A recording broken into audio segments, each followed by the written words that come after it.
जय माता दी दोस्तों। खरमास मलमास तभी होता है, या फिर खरमास और मलमास होता क्या है? खरमास वह होता है जो जिस समय सूर्य एक राशि से निकल करके दूसरी राशि में जाते हैं, और सूर्य हमेशा एक महीने तक एक राशि में अवश्य रहते हैं। इसीलिए खरमास अधिकतर देखिए कि एक महीने का अवश्य ही लगता है। तो दोस्तों, खरमास में हमेशा की तरह, जैसे हमारे हिंदू धर्म में या सनातन धर्म में ऐसा माना जाता है कि खरमास में क्या करें और क्या ना करें, यह हमारे बीच बहुत ही भ्रम की स्थिति कभी कभी रहती है।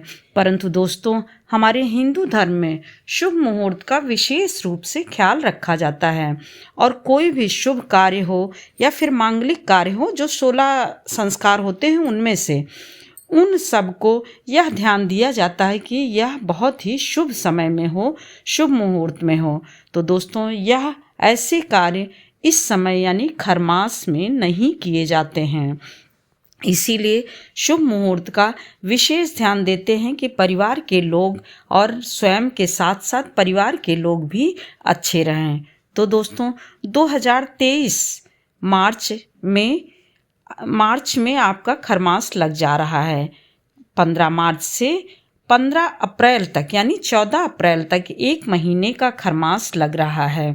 उस समय आपका सूर्य जो है कुंभ राशि से निकल करके मीन राशि में प्रवेश करते हैं, और सभी शुभ कार्य, शादी विवाह मुंडन आदि जो भी हैं वह निषेध हो जाता है, अर्थात नहीं होता, उस पर रोक लग जाती है।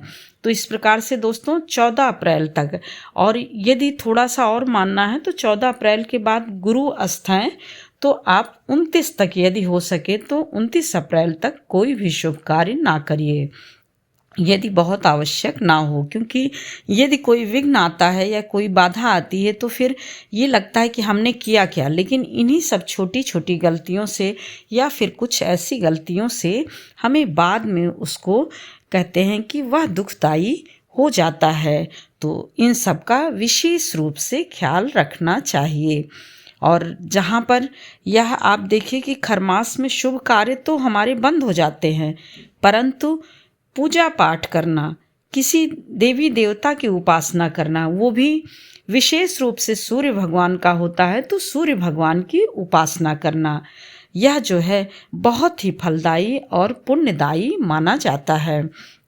कहते हैं कि इस समय यदि सूर्योदय में उठिए और सूर्य भगवान को जल दीजिए और उनका जप करिए, पूजा पाठ करिए, आराधना करिए, यह जो है बहुत ही पुण्य को प्रदान करने वाला शुभदायी फलदायी होता है और कई गुना हो करके प्राप्त होता है। यदि इस समय आप सूर्य भगवान के साथ विष्णु भगवान का भी पूजन करते हैं, विष्णु भगवान का जाप करते हैं, धूप दीप नैवेद्य करते हैं, पीले पुष्प चढ़ाते हैं, पीला भोग लगाते हैं या अर्पित करते हैं पीला फूल, फिर उसके बाद आरती करते हैं, कथा सुनते हैं, कथा सुनिए और सुनाइए, तो सूर्य भगवान बहुत ही प्रसन्न होते हैं। यानी विष्णु भगवान, सूर्य भगवान दोनों ही देवता का पूजन करने से बहुत ही ज़्यादा शुभ माना जाता है। आप सूर्य देव के मंत्रों का जाप ऐसे अनवरत करते रहिए, बहुत ही फलदायी माना जाता है। इस माह में ऐसे होता है कि कुछ चीज़ें ऐसी होती हैं जो खाया भी नहीं जाता है, जो हमारे लिए बहुत सारा, वो कहते नहीं कि खराब होता है, या फिर उससे जो है तामसिक, एक तरह से भोज्य पदार्थ कह लीजिए, तामसिक भोज्य पदार्थों का सेवन ना करें, उनका त्याग करें। जैसे सोंठ हो गया, आंवला, मूली, उड़द, तिल और साग पात मतलब पालक हो गई, चौराई हो गई, इन सब का सेवन, मूंग हो गया, इन सब का सेवन, शहद हो गया, कदापि ना करें। तिल के तेल का सेवन बिल्कुल भी ना करें। व्रत में यदि आप तिल के तेल का सेवन करते रहे हों तो आप उसकी जगह मूंगफली के तेल का सेवन करिए, और किसी को भी ज़रूरतमंद या किसी को भी जो भी हो दान उद्यान करिए, अपने गुरु की सेवा करिए, गाय की सेवा करिए, ब्राह्मणों को दान देना शुभदायी होता ही है। इस प्रकार से आप ऐसे कार्यों का विशेष रूप से ध्यान रखें।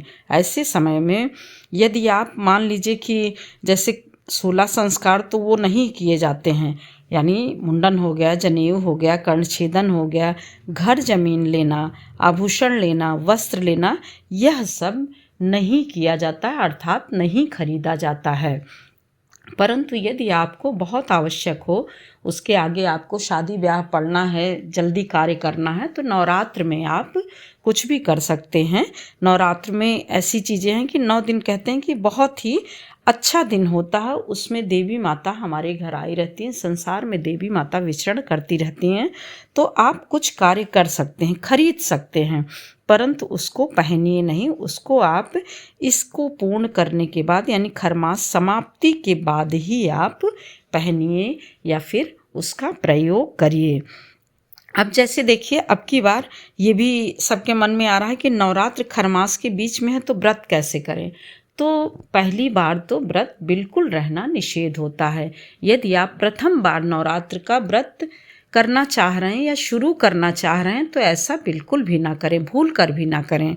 आप नवरात्र का व्रत यदि रह रहे हों पहले से तो आप रहिए, परंतु अब की बार नया नया शुरू करना हो तो आप बिल्कुल भी मत करिए। इस प्रकार से दोस्तों, जहाँ मांगलिक कार्यों के लिए खरमास में निषेध माना गया है या रोक माना जाता है, विशेष ख्याल रखा जाता है, वहीं पर यदि आप इस माह में पूजा पाठ करेंगे तो वह अधिक से अधिक गुना हो करके प्राप्त होता है, पुण्यदायी होता है और शुभदायी फलदायी होता है। जय माता दी दोस्तों, फिर मिलते हैं एक और नई जानकारी के साथ। तब तक के लिए जय माता दी, जय दुर्गा माता।